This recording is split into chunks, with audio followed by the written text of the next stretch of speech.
weaponizing a child, it does a lot to the parent, whether it be a mother or father. But one thing we need to keep in mind is that weaponizing a child hurts the child more than anything.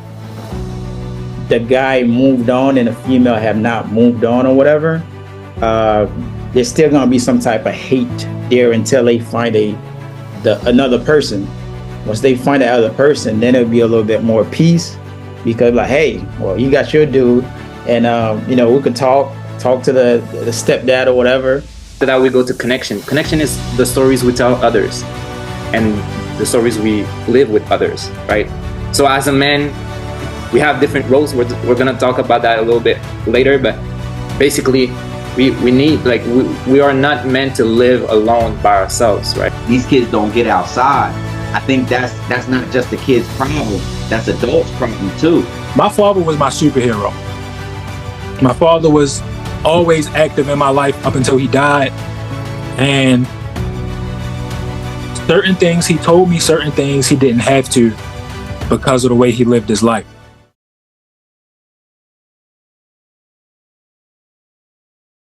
Tell us your name, where you from, and something that's interesting about you. All right, so I go by the name of Samex Mwanga, and for those who don't know, my birth name is Samuel Pruno Baudry, right? Repeat after me. You might not know it, right? So the reason why I go by the name of Samex Mwanga is because Mwanga means light in Kiswahili. Like, there is light on me right now. So in Kiswahili, which is an East African language, and my mom's first name is Lucy, right? Lucy. And it means light as well. So that's where it comes from. And something else about me. Well, I'm in Montreal right now, but my heart and soul is always in Africa ever since I was 5 years old. So something special about me is that I had that dream when I was 5 years old. And when I was 21, I finally realized that dream of going to Africa for the first time in my life. And it changed my life, as Myron said, for the rest of my life. I'm telling you. And for the past 10 years, now it's going to be 11 this summer. For the past 10 years, I went back in different countries in Africa 10 times. So just at the end of 2023, I was celebrating 10 times in 10 years. So if y'all want to know anything about Africa, or you want to come with me, man, I can't wait to take you there. I do. Let's go. I want to go so bad. I really do. Yes, you have to. Awesome. Thank you so much for sharing that. What about you, Mr. Paul? Well, as you guys can see, my name is Larry Paul. I guess I'm from Trenton, New Jersey. Something that a lot of people do not know. I am very into smells. And so I actually grew up collecting candles. And now I'm what I like to refer to as a cologne connoisseur. So I think the way that people smell is just like, I think it's very important. I think it gives you different senses of where they've been, or it gives you a mindset or reminds you of something that you've been through in the past. Like, smells really, I connect my history and things to certain smells. And so that might be something nobody in the group knows about me. But I'm also a very dedicated dad, so much so that I became a foster parent and got to work with 27 amazing youth in my 6 years being a foster parent. So a little bit about me. Awesome. Thank you so much for sharing that. Jazz. Cool. Larry, it's funny you say that because I like to match my smell with my outfit. But I am Jazz Kearse from Baltimore, Maryland. Something that y'all don't know about me is I was a band kid in college. So I marched and played percussion instruments in marching and concert band. Fire. You played in a band? Yes. That's what's up. I love music, so that's what's up. All right, Manny. What's up, Manny? What's going on, family? It's good to see all you guys. So what you guys don't know about me, I am Caribbean. I'm Haitian. speak Creole. I could hear a little bit of French. Sac passé. Sac passé. So Haitian background, licensed real estate agent, um, in the e-com space, funding space. What else? What else? Something Yeah, so interesting about I'm a father of three. I'm a husband. That's basically it. Can't even think no more. Yeah. So We got to build that interesting list for Manny, man. We got to get him talking. All right, right. get him talking.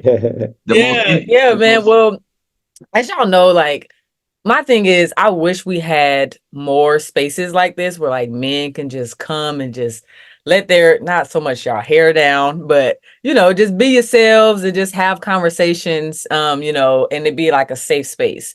So the question that I want to ask is, well, before I ask a question, women, like we have our view of how men are and how what core values men may have, right? But what is your perspective on that? Like as far as the core, what makes a man, right? Like, and how has that contributed to like your personal and your professional life? One of y'all want to take it? I'll go. My personal values,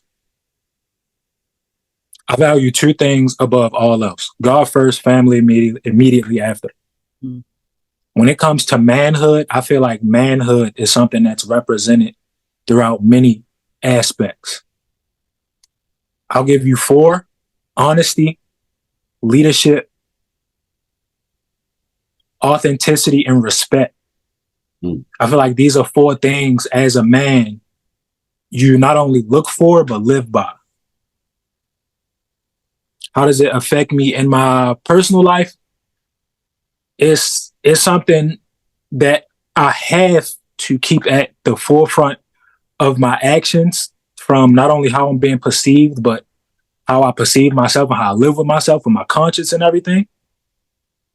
That in itself defines what I consider as good business. So how I want to go about serving people and how I want to go about doing the things. I don't want to mess anybody over or make bad money, because that's disrespectful. That's not honest. That's not authentic. So it plays a key role in life for me in those ways. Okay, yeah. What you saying all of that, like it makes me think like, where did you learn that stuff from? Because those are like very important values. So where did you learn? Who taught you those values? Excuse me. So my father was my superhero. My father was always active in my life up until he died.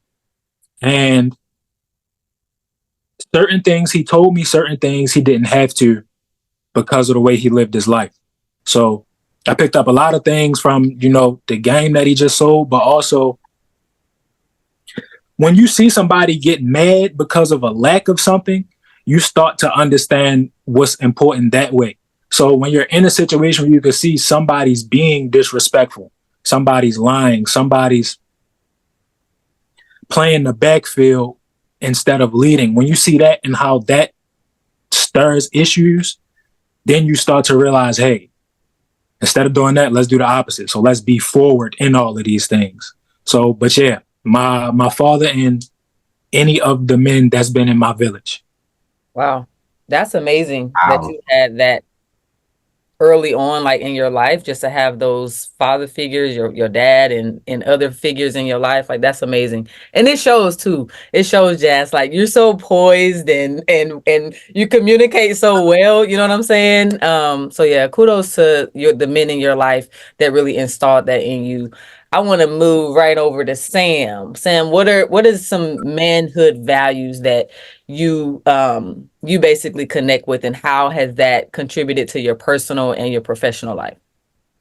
Okay.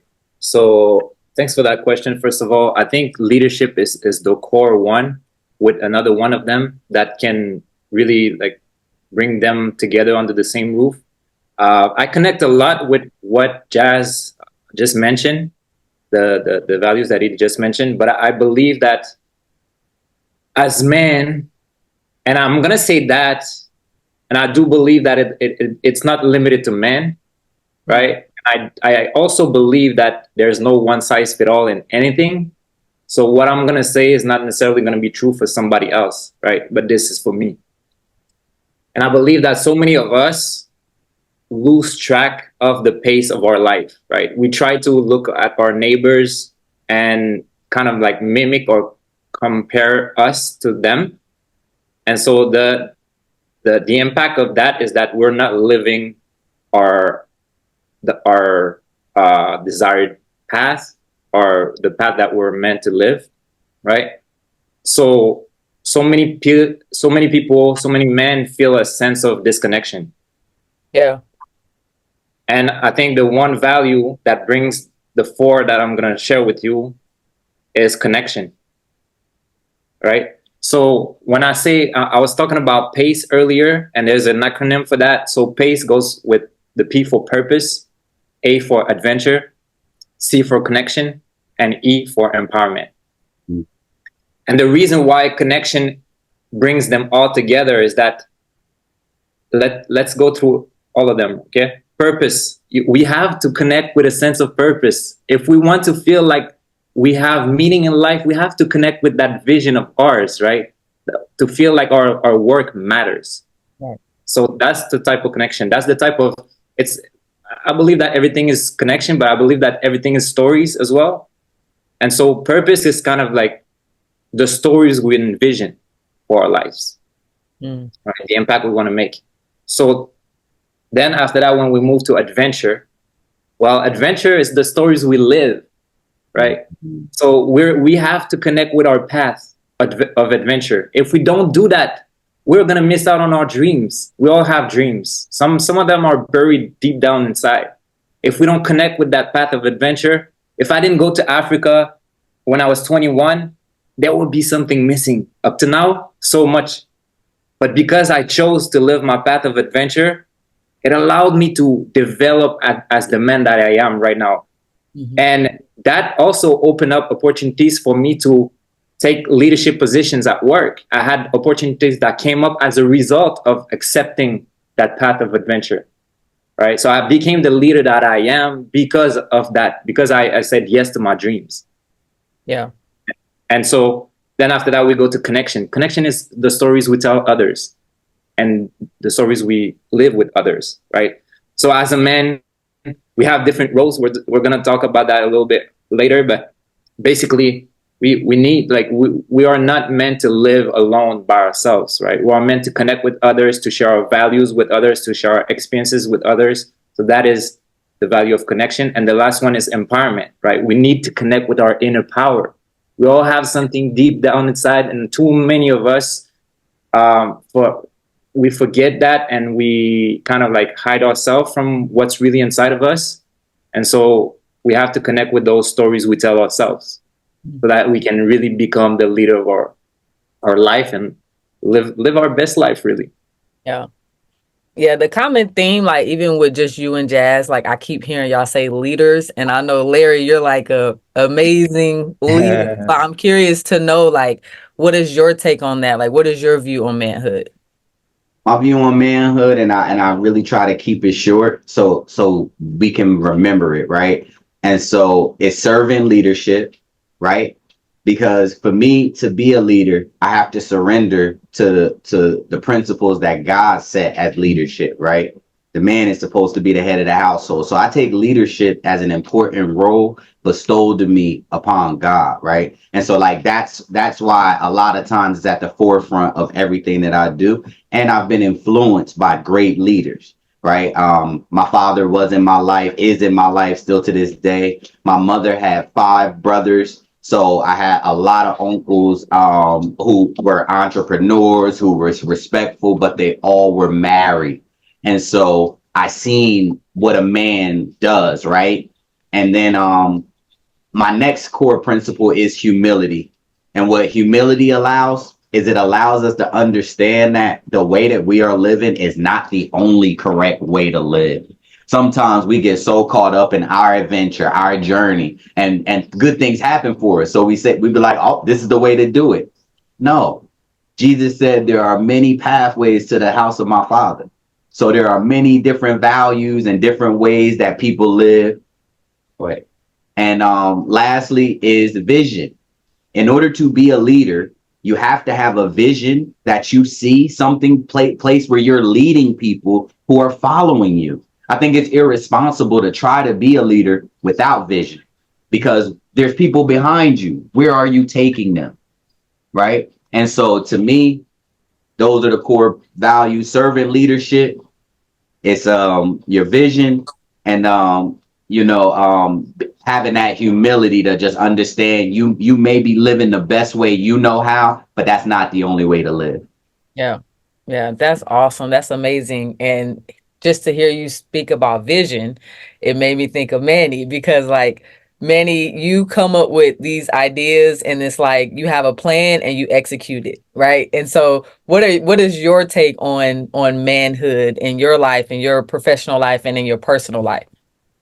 Yeah, well, for me, growing up, it was totally the way that I am right now is never like that. I mean, I grew up just watching hip hops, watching the industry and stuff like that. I was actually I used to make beats and producing music videos, had a hip hop blog and stuff. So I grew up looking at everything different. I feel like sometimes God really put you in a position. Excuse me. Yeah, I feel like God really put you in a position, and just like Apostle Paul, you got to really hit the floor, hit the ground, hit your bottom to actually look at life a different way. That's how it was for me. And some people get locked up and look at life a different way. Some people have certain stuff happen to them and look at life a different way. But luckily, nothing like that happened to me.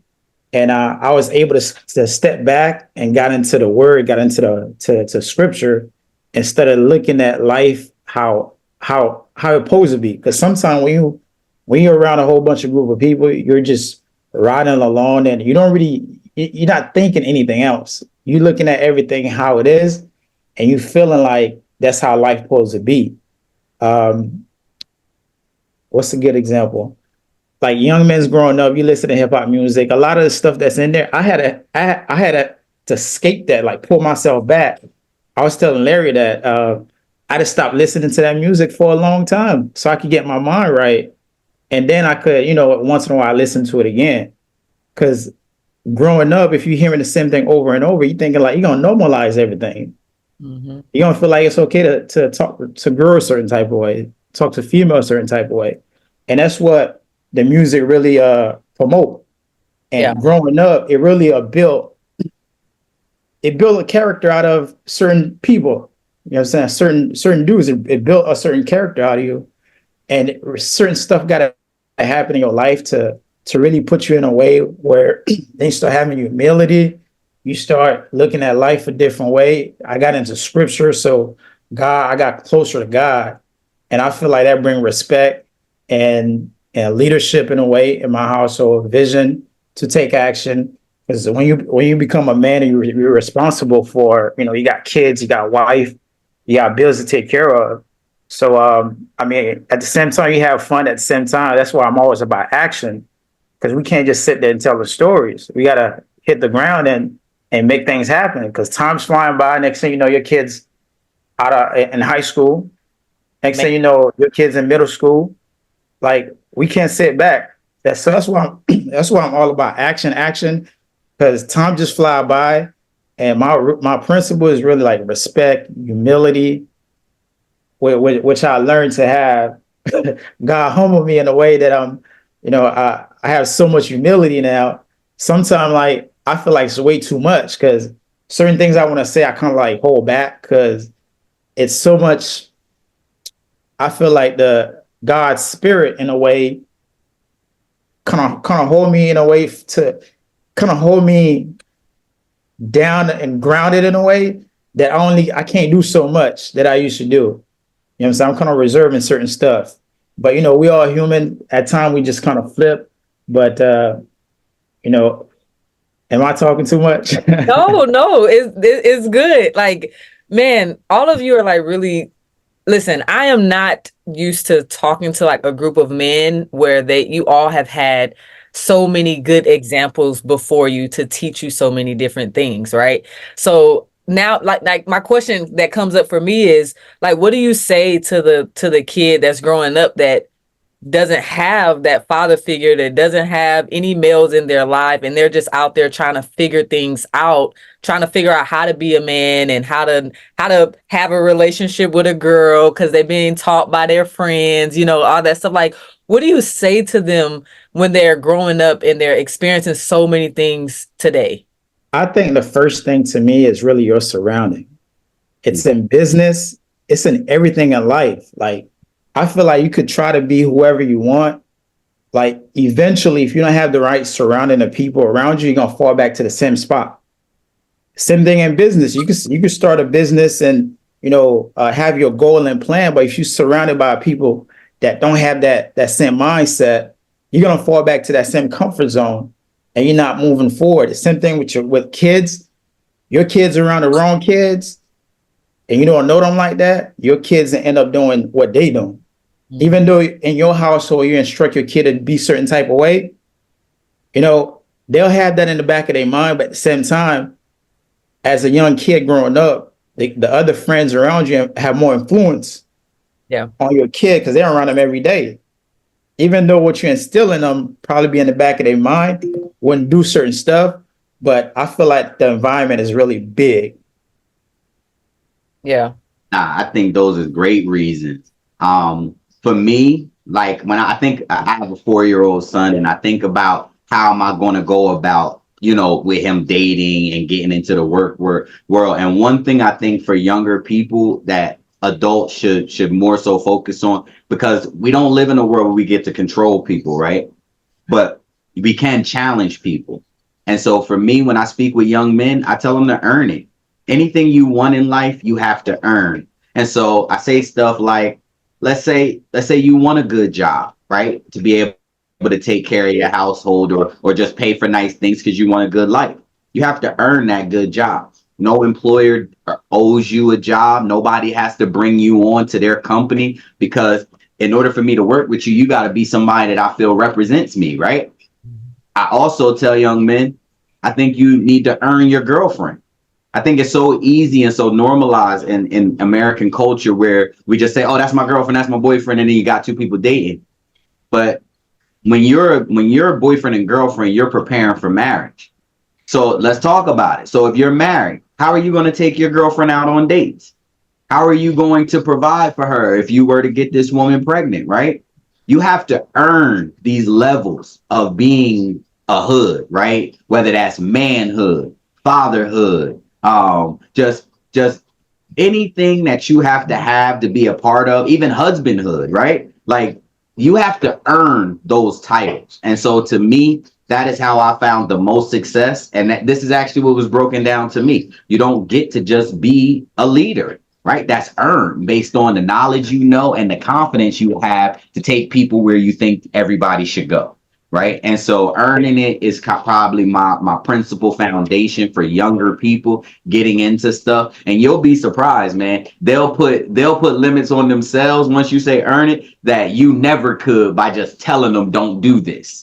You know what I mean? And that is true freedom, when I'm able to put the limits on myself, not society, not my parents. I decided to put these limits, but it's our job to influence them to do that. Yeah. So. Yeah, when you say earn it, that really resonates, because when I think about my little kids and how they are so spoiled, like, oh my goodness. So I think that is a huge principle to start teaching your kids, because in today's world, like, they think we supposed to give them everything. Like, if you say no, oh my gosh. Like, it's like the world is getting ready to end tomorrow, right? So I think that's super dope how you instill that in younger men, especially in your son, to that, no, you have to earn this no matter what it is. So I think that's really dope. Anybody else got any feedback on that? Like, Jazz, what's your take on that? Like, what do you feel about that? Great leaders are made from great followers. It's one thing to have the gift of being a natural born leader, But if you don't have the direction to know which way to lead, you're just another case of the blind leading the blind. Great teachers are made from great students. The same thing goes to that. For young men who may not have certain forms of leadership in their life, I'd say one, just as Manny said, your environment, be wary of your environment and your surroundings. Who are you surrounding yourself with? But another thing I'll say is choose who you want to lead you carefully. Because when you don't have that in your life, that's what you go looking for. You look for it, and you look for it in the places that's closest to you. So the older dudes you know, your friends, or somebody you see because you like what they're doing. But, and it's even more of a challenge the younger you are, because you may not necessarily know what you want in life, or your morals may not be defined for yourself, what you think is good, what you think is bad. You may see something and think, okay, that's the solution, I want to do that. But the more careful you are with picking your leaders, your personal leaders, the more direction you gain throughout the time and throughout your personal walk of life. You don't want to be in however many years saying, yo, if I wouldn't have looked at dude, I wouldn't have been in the situation I'm in now. You want to look back and say, I'm grateful that even though I wasn't blessed with this off rip, I found somebody who could lead me to better. And now because of that, I can lead my people to more.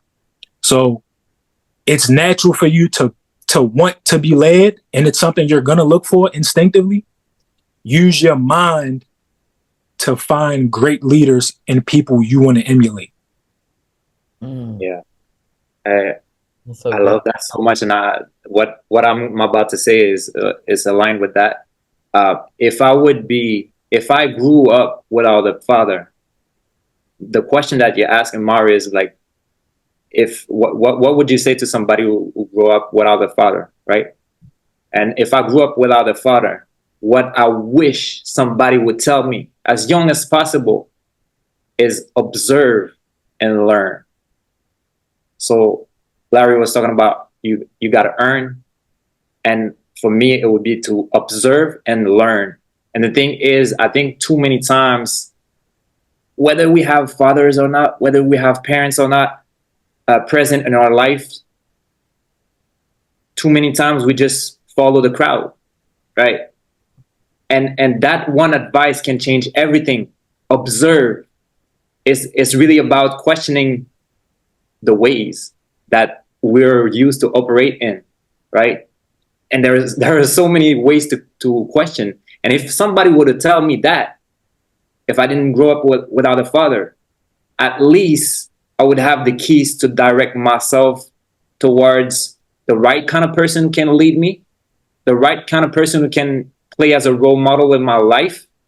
And I believe that I just that one tip of observing the world around me would also allow me to be do the introspective work, to work on myself, and then now become the leader that I'm supposed to be. So yeah, it's really about being aware of your surrounding, and that where you are, your present environment is not necessarily the only way, and it's probably not the best way. Yeah. Yeah. When you say that, it makes me think about like young boys. So I'm from Oakland, California. So that's the hood, right? That's the pure ghetto, and a lot of young, even in high school, like a lot of the young boys that I saw growing up, like they didn't have father figures. They didn't have male figures in their lives. The people that raised them was their friends, right? And they felt some sense of belonging. Like you said, like you naturally look for that. Right. And so like, I can just remember like a guy that I grew up with, how he just joined like different gangs and things like that because he wanted to feel a family. Like he longed for that internally, like he wanted to have a family, right? And so a lot of insecurities developed in him too, because he didn't know who he was because he didn't have his father, and he wasn't confident in himself because he didn't have his father, and who he believed himself to be was what everybody else told him, and whether that was positive or negative, right? It would either way, it didn't matter. And so having a father is so important, and I really want people to hear that, because we need men. And regardless of what some women may say, and, whatever their experience is with men, we need men, especially when we start having children, because you guys play a significant part in the children's lives and raising them. I have a daughter, and man, if I do something to her, she is gonna run and tell her daddy. Like, she gonna run and tell her daddy before I can even say anything, and he giving me the stink eye because I did something to his baby, right? And more importantly, my young sons that we're raising, right? Like, they need somebody to look up to and to follow and to model as they grow up, because as we know, like, the world is getting worse, because it wasn't like this when I was growing up, when I was a kid. What about y'all? Like, how was y'all childhood like growing up? Like, do you remember the things that your children may be dealing with now? Like, do you remember any of that, like, as a kid? Man, I think it's a whole different generation, back then, you see kids go outside and play and stuff like that. Nowadays, these kids just stay on social media, just scrolling up and down, and their brain is not really. I feel like that create a lot of depression into the kids and stuff like that if they don't get out and play and stuff. And that's a whole world of problem. And another thing is too, there's a lot of single parents out there, so I think that all comes to like respects and patience, because people really destroy households and stuff like that. And, and you have single moms, single dads and stuff out there. So that's a whole different topic itself. But, Yeah. And just to kind of piggyback off of what Manny's saying. First and foremost, I don't want to say bad. I've always wanted to be a good kid, but I had a level of freedom, and I was curious, and I had a lot of energy, right? So I remember discipline. And like, I believe as a man, our role in our children's lives is two roles: discipline and love. That's it. Okay. I could take you through the history of the 70s, the 80s, and the 90s, and kind of explain why people in our generation who grew up in the late 80s, early 90s, and how we had those absentee fathers based on people joining wars, based on the drugs, based on jail, right? And so what I will say is, I've seen a lot of men who grew up in that time period of not having fathers, who have dedicated their lives to not making sure that they do not repeat that cycle. And so my core group of friends are amazing fathers, because a lot of us didn't have them. And we was like, yo, when I'm a dad, bro, I'm gonna always be there. I'm gonna make sure I'm like this with my kid. I'm a sport, right? We talk about all the things that we want to change that we didn't have, right? But I think one thing we do have to do is keep balance, because a spoiled child can grow up with the wrong type of values, right? Thinking this is just owed to me. I'm supposed to get this, right? Which is why earning it just kind of alleviates all of that. And you instill in them, everybody has to earn it. If you see the rich of the rich, it doesn't matter how they got there. Somebody in their family earned that, and that's why they're there, right? And it allows people to stop blaming people for why they're there, because a lot of people just think, oh, rich people are wealthy just because they've been doing bad stuff. That's not necessarily true. You know what I mean? So, but I love the way Sam was talking earlier. There's so many different types of good men that you can be. I think the most important thing is try to be present, right? Just try to be present. And that doesn't mean you can't work heavy hours or be away. What being present means is that if you're at home and you travel for work, you're home one day a week, that one day you're paying 100% attention to your family, your wife, your children, right? And even the kids in the community, because those kids will influence your kids eventually. So I don't look at kids and just say, oh, my kid, this and my, no, because I know what they say to my son as they grow up is going to start trumping what I say to him, right? So if I can instill values in my son and his friends as they grow up, they'll start checking each other. Hey, oh, you know that ain't how we supposed to grow up. You know your mom ain't going for that. You know your dad ain't raised us to do that. And now you got reinforcement from the peer group, because that is really what a lot of parents are so scared of, right? Man, I'm going to do all this teaching in the house, and then my kid is going to go out there influenced by the world. But it's, to me, it's just like putting God in dark places, or like I say all the time, putting a diamond in a pigsty, right? That's still a diamond. It's still valuable, right? It's still going to shine. And so when you put good anywhere, it trumps the bad every time, all the time. So just drop little dimes, man, and teach everybody, all youth, like they're yours. And I feel like that is really how we change how they're interacting and moving. Yeah, I think that's really good. And it really made me think about the fathers that, and this may be a little sticky, but the fathers that want to be involved, but can't be involved. Like they're either, for whatever reason, it could be, the mom is just like, nope, you can't come see the kids. The relationship didn't work out or whatever. And they withhold the child, from the father. Like, what do y'all say? Like, what do you feel about that? Like, what comes up for you? Like when you feel like a mother, like withholding the child from having a relationship with their father?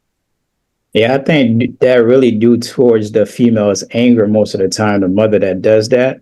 I mean, I faced that myself. My 14-year-old, me and I could talk about it. Like me and a mom, through high school and stuff like that, younger age. So stuff happened, and it'll get to a point where I feel like the female once let's say the guy moved on and the female have not moved on or whatever, there's still gonna be some type of hate there until they find another person. Once they find that other person, then it'll be a little bit more peace, because like, hey, well, you got your dude, and we could talk to the stepdad or whatever. And I feel like it got to be some type of, that's my personal view of it. Once a female finds somebody else that they're happy in a relationship, then it changed it a bit. Yeah. Then everybody grow up, from my perspective.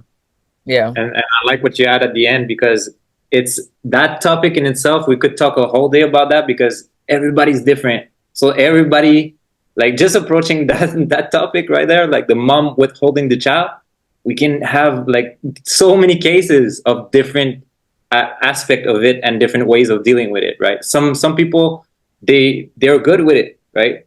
Some people they can manage, but some other people are struggling. They go into the depression. They want to end their life even, right?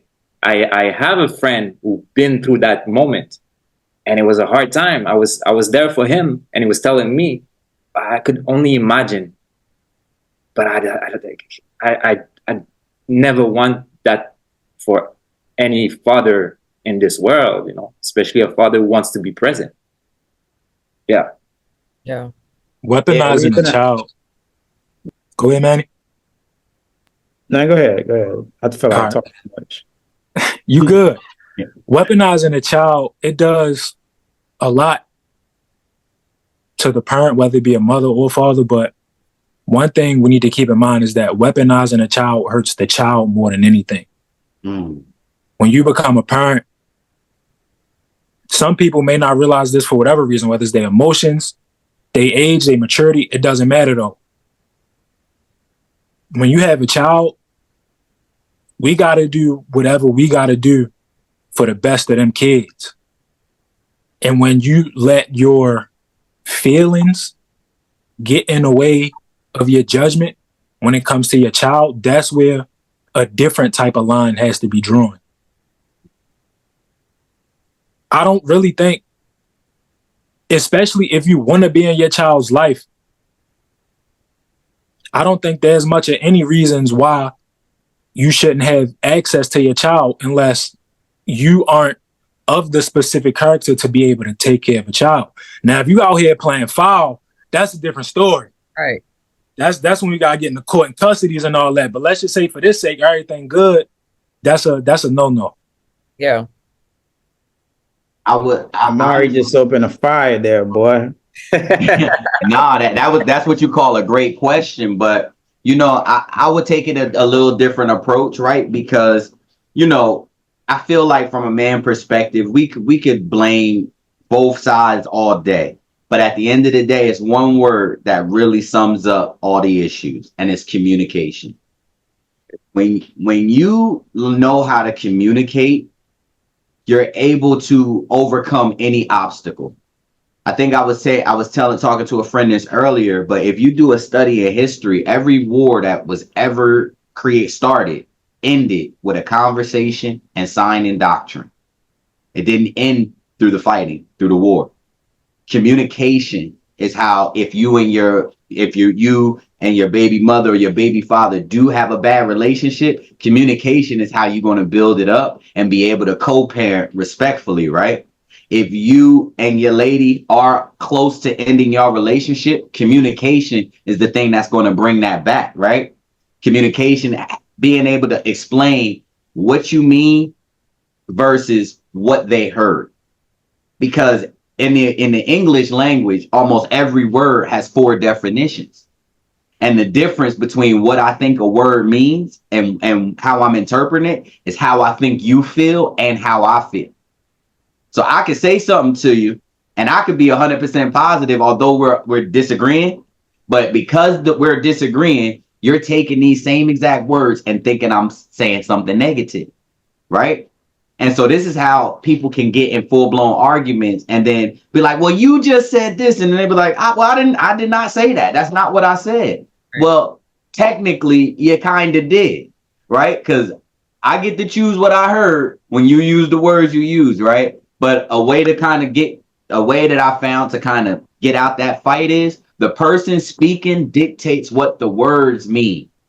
So if I say this, and this, you don't get to tell me what the words that I use meant. And if you are confused, you have to surrender to me because I'm the one who spoke them, right? They came from my mind. They came from my mouth. So I'm going to be able to tell you which definitions that I meant when I said it. So a lot of times it's just communication. And sometimes, you know, we make it deeper than that because like Jazz was saying, we allow emotions to get involved. And then you get into the respect, disrespect. And being disrespected has become a way where we just allow each other to go and do whatever. He disrespected me, I'm calling the cop. She disrespected me, I'm kicking her out. We allow that word to too much power to do the wrong thing. And so I think in order to kind of build better relationships in the mom and dad space, especially if they have a child and they're not together anymore, communication is what's going to help bridge that relationship and also help raise a child, because I've seen great children raised in 2-parent households, right? So it's not that you can't raise a child like that, but you got to be willing to communicate and show respect, because my son is going to copy me in the way he respects his mom. If he sees me yelling at her, if he sees me disrespecting her, when he grows up, he's going to do the exact same thing. And so communication to me is key. And that's how we really solve and get progress in this. I want to add something to that because you talk about communication. And I do believe that communication is the way, you know, like to so many of our problems, effective communication. And in that situation you were talking about, Larry, where, you know, the 2 parents are not together, just to add to it is like, many times what's going to happen if there is friction or there is tension or fighting between the 2, it's going to keep going if one is not kind of like surrendering and realizing what's happening. So there needs to be at least within, like in between the 2, there needs to be at least one person who is able to, you know, calm the game and able to communicate, right? If both of them never learn how to communicate well with others, it's going to be hard. it's gonna be hard to like come back and just slow down, and it just like it ends up being a lifetime of fighting between the two parents, right?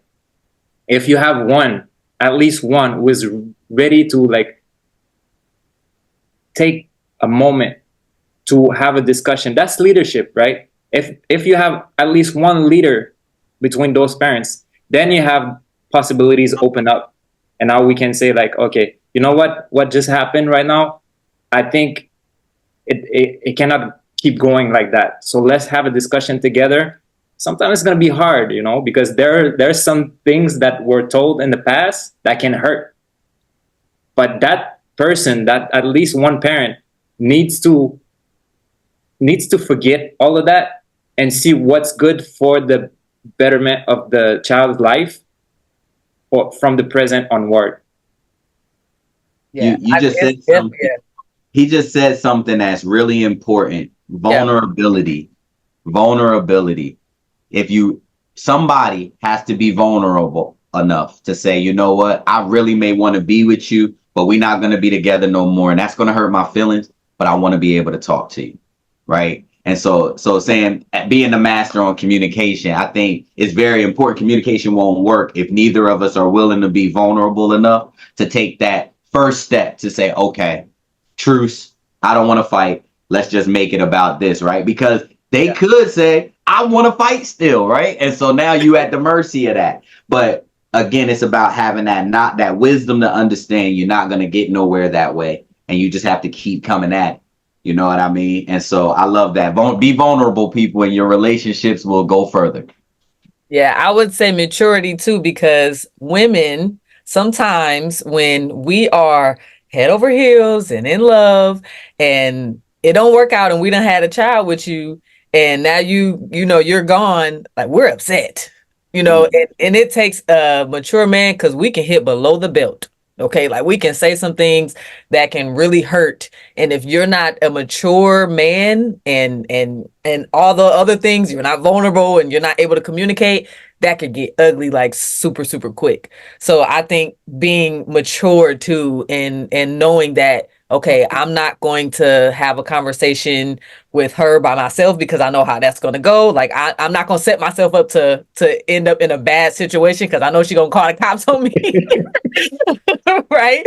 Like we just don't do that because we know the patterns until that person kind of gets over it, get healed, and learn to forgive.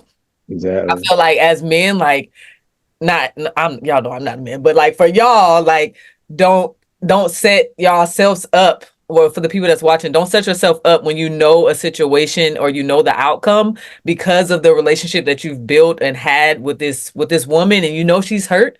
Just if you can't be mature about it, then just kind of like communicate via text or hit my friend up just until like, you get over that hump. Cause I'm telling you, y'all know sometimes us women, when we in love, like we can get a little crazy. Hey, I feel you 100%. That's why, like with communication, sometimes that's out the window. It ain't time for that until that person heals. It ain't time for that until that person finds some type of comfort. Then maybe y'all could talk. You come over here and try to like talk and say anything, that person don't want to hear nothing. Yeah. You know? that we're touching psychology right now. I'm not gonna go into details about that, but psychology and communication is hand in hand. And you said communication sometimes jump out the window, right? when you're trying to let's say, for example, express a point or something, and the person is not in receptive mode, if you express what you have to express to that person, it's lost. It's a lost game. And if you're trying to bring it back later because you expressed it at the wrong time, it's lost. Like the point is lost. She doesn't want to talk about it. She doesn't want to agree about it because it was the connotation of what you said is negative already. It's like she put it on the side of, no, I don't agree with that. Don't bring it back. Right? No matter when you bring it back, so that's why it's so critical when you want to communicate something that you know is going to be very important. Make sure you do it at the right time. It's two different scenarios there. It's two different type of people. It's two different. We didn't come out with a great example, but it could go a whole bunch of different ways. So it's like we'll be bouncing back and forth. There's different situations. It's different things that happen. If it's something that happened, something bad that happened in a relationship, or if it's like a normal relationship where we just want to explain to the person, hey, we just separating. So it depends on the situation. So that's why we can't really have a specific answer, I feel, until we know the situations and stuff like that. Mm-hmm. Yeah. Yeah. It can definitely we can go into that for a long time because it's like you said, there's so many different situations too, especially when it's children involved. But switching gears, all of you have children, and I'm just curious, as you grew up, like, how do you see yourself in your kids now? Like, do you see any similarities like in your children now? Like, what are some things that you see that remind you of yourself? I can speak to that right now because I got a story from today. It's so beautiful. Like, so after school, my daughter showed me a word from her teacher because her teacher, it was her teacher's last day before the summer. And I want to read it to you because it's incredible. So I want to read that to you right now. So it's from French, but I translated it. And it goes like, I will remember that behind this more reserved and calm student hides a true writer in the making. A girl who is heartfelt with her friends, an authentic person. Keep your gracious smile and don't hesitate to take your rightful place in a group because you are precious and there is only positive for others to discover you. When she presented that to me, I'm not with her at school, right? I don't know what's going on. I don't know how she is. I only see her when she's here with me, right? When she presented that to me, I saw myself. I saw myself right away. Like, those are some words. You can just replace the name at first, and it could be me when I was in elementary school. The feeling of that, oof. Yeah. That's beautiful, man. It's irreplaceable. Yeah. That's it. It's so funny. I'm so happy that my son copies me today and not as much as me when I was growing up. So he does have my energy level. I'll tell you that. That boy gives everybody in our family, like, his name rings bells in our family. Like, wait, you want us to watch Bryce this weekend? Ooh, like you gotta be prepared for Bryce to come through because there ain't no off and on button. Like, once he up, and when he sleep. But no, man, I love that kids copy what they see. And so because I know that, I see my son walk. It's so funny, yo. My friends bring these things to my attention. They be like, yo, your son walk like you, yo. Like, he walked with his chest out and his arms to the side, like he be working out. And like he walks, he's so sociable. He, like, sometimes he's surprised me and his mom. We'll be out at carnivals or we'll just be in the neighborhood. People that we see all the time, but we might not say anything. Bryce is, hey, how you doing? And we, like, sometimes I gotta catch myself because we be like, hey, yo, calm down. But he's doing the right thing, right? When you see a person, you're supposed to acknowledge them, say hello. And so I also find it amazing how much he reinforces the positive. You know what I mean? But yeah, man, I was the type of kid where I ran on 1,000. And so he definitely has my energy level, but I can see him copy things from today. And that's what I love. And something Manny touched on earlier, these kids don't get outside. I think that's not just the kids' problem. That's adults' problem too. Because so many of us, we spend so much time working that when we get off of work, we want to relax. And what do our kids see us doing? On the phone, on the tablets, on the computer. But because we working, we think it's okay. They don't know how to work yet. So they just copying us, running to the tablets, running to the phone, running to the computer. So something I consciously make sure I do as well is I make sure we unplug, man. Yo, we going today. My son, we was just chilling. It was like 4. I'm watching TV. I see him on the tablet. I'm like, Bryce, we going to the park.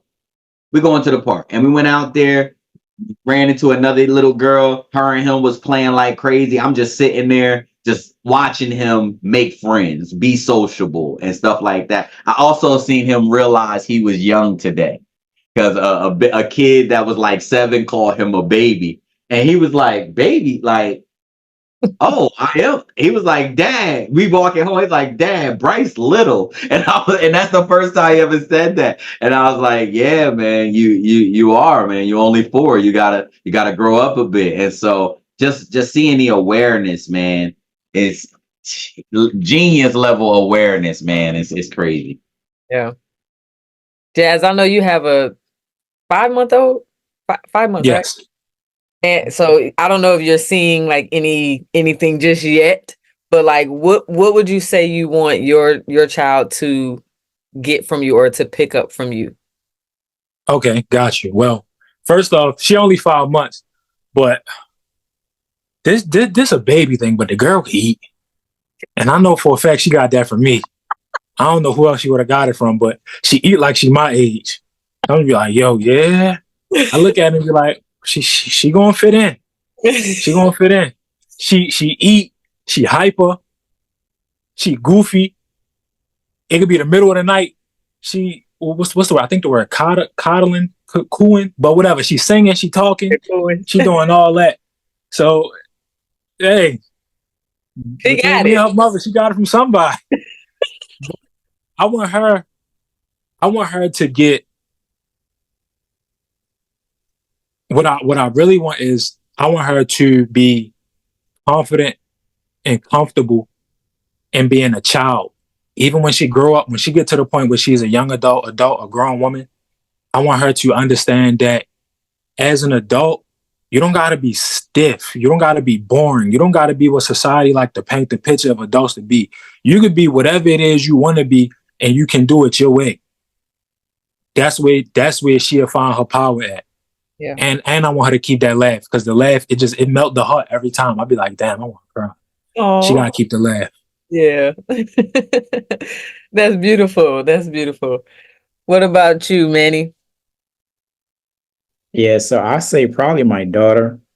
I probably don't talk much in Zoom and stuff, but when I'm out there, I'm always like, I'll be starting a lot of conversation with random people. As a real estate agent, that's what I usually do. Talk with a lot of people and stuff like that. But I'm getting more comfortable, right? In the little Zoom. Yeah. Before it was like, I was like, really, I'm trying to get used to it. But my daughter, I say, she's 2 right now, but she like waving to everybody and stuff like that. And, she like a conversation starter. And that's, I'm like that when I'm out there in the field, like out there. I like to just start conversation with random people and just talk. My son, I probably say just like, sport and stuff like that. But I say my daughter's a little bit more like me. I just like to be around people. Yeah. Yeah. Cool. All right, y'all. Well, as we wrap this up, we're gonna do one last thing. And y'all know Father's Day is Sunday. So it's Father's Day weekend. I know people have plans this weekend, but if your kids were watching this video and you can say something that they could hear, what would you say to them? Sam, you can start us off. Yeah. So one thing I want them to know is that if they can wake up every single day being aware of what they've got, that is everything. Because now everything is possible and they don't need to submit to external situations to control their life. So if they start every single day with that in mind, and they'll lead every single day like that, right? Just reminding themselves what's available, what they already got, just that gratitude, right? And going to bed feeling grateful as well for what went through in their day and what they accomplished, feeling that sense of fulfillment, knowing who they connected with, who helped them on their journey. That's everything. That would be my message. That's beautiful. Jazz, there you go. Cool. Bet. What was it? If my daughter could see this, what would I want to say to her? That was your question? If she's watching, what would you say to her? Cool. Mama, I love you. You changed my life for the better. Thank you. I always owe you. As you get older, I'm super excited to see how you become and flourish into the woman of your own being. You'll have influences from everybody, but I'm super excited to see how you make that into you being your own person. But also, stop growing so fast just a little bit. Like, stay small just for a little bit longer. You growing a little too fast. But I love you. Oh, that was so sweet. Yes, yes. If I had to leave a note for my son, I would tell him anger and aggression are for protection. Okay. So don't get upset at small things. Don't let anything control you to the point where you're getting mad at teachers because of grades, or you're getting mad at your mother because she's trying to discipline you or something like that. Anger is truly only used for protection. Okay. And then also, people are going to try to compare you to me because you're my son. But just understand, the way that God created this place, you are designed to be 10 times better than me. So no matter what I accomplish, no matter what I do, when you find your purpose, you're going to be 10 times better at it than I ever could be at mine. So I love you. And this is something that I actually hope all youth are able to grasp. You guys are designed to be better than us. If you have a parent, you are made to take what they have set you up for and run with it. So please run with it, sprint with it, fly with it, because that's what we want to see from you. Awesome. Thank you so much for sharing that, Larry. It's on you, Manny. If your children were watching this video, what would you say to them? It's a very big question. Man, I say, man, you're great. You're powerful. You're beautiful. You're strong. You know, you're led by God. God's spirit is all over you. You can accomplish anything. You can do anything. You're created to multiply. Anything that you touch will prosper. Patient with life. Patient with life. Self-control and humility, and everything else will fall on its own place. Yeah. Just mostly like word of encouragement. Yeah. And understand life sometimes, you know, sometimes things ain't gonna happen your way. But with patience and humility, it gives you enough time to bounce back. Just like in business too, you just have a little patience and understand like it's ups and downs. But you got to keep moving, you got to keep going. Yeah. Yeah, that's beautiful.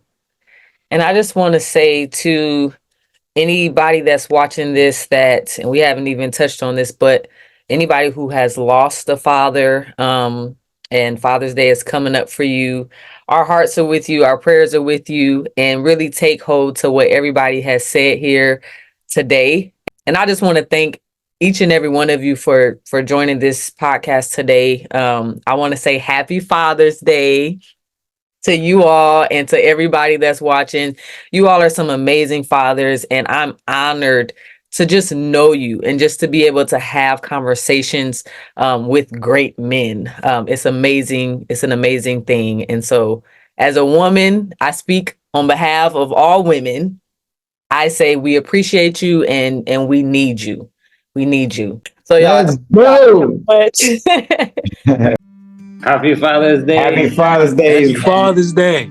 Fellas, y'all enjoy it, man, and all the support systems, because all the ladies are going to be dealing with the kids this weekend. So ladies, we appreciate y'all holding it down so we can enjoy Father's Day. All right, Manny, you're an amazing man. You got some beautiful kids, man. Make sure you love on them. Definitely. Hey, stay blessed, guys. Happy Father's Day, and we'll be in touch. Happy Father's Day, y'all.